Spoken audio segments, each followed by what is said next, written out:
Un gouvernement ne doit pas punir le mariage. Il est étrange et totalement inutile que le gouvernement supprime les prestations de retraite à cause du mariage d'une personne âgée.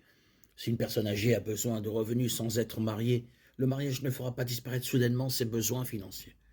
Quoi qu'il en soit, la loi existe et la question se pose.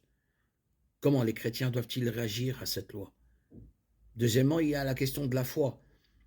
Si un couple âgé croit que c'est la volonté de Dieu qu'il se marie et si le mariage entraîne une perte de revenus de retraite, le couple âgé doit avoir confiance que Dieu pourvoira à ses besoins.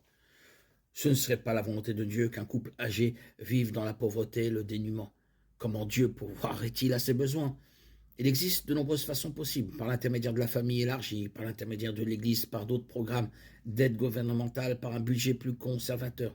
Mais encore une fois, la question est la foi.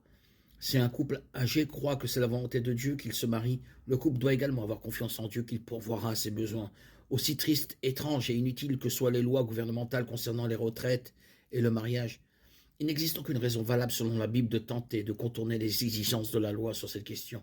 Il n'y a absolument rien de mal à demander au gouvernement de modifier les lois. Mais il est contraire à la Bible de désobéir ou d'éviter les lois gouvernementales concernant les retraites et le mariage. Si un couple de personnes âgées croit vraiment et fermement que c'est la volonté de Dieu qu'ils se marient, ils devraient le faire et avoir confiance que Dieu pourvoira à leurs besoins. Il existe deux principes clés pour remédier à cette situation. Premièrement, la Bible ordonne aux chrétiens d'obéir aux lois du gouvernement. Romains 13, 1, 7. La seule situation dans laquelle la désobéissance civile est autorisée par la Bible est lorsque le gouvernement ordonne quelque chose que Dieu interdit expressément. Acte 5, 29. La question des revenus de retraite pour les couples âgés n'est évidemment pas un sujet sur lequel la Bible a un commandement. Aussi stupide et inutile que puisse être cette loi, elle ne contredit pas la parole de Dieu. Par conséquent, un chrétien doit s'y conformer.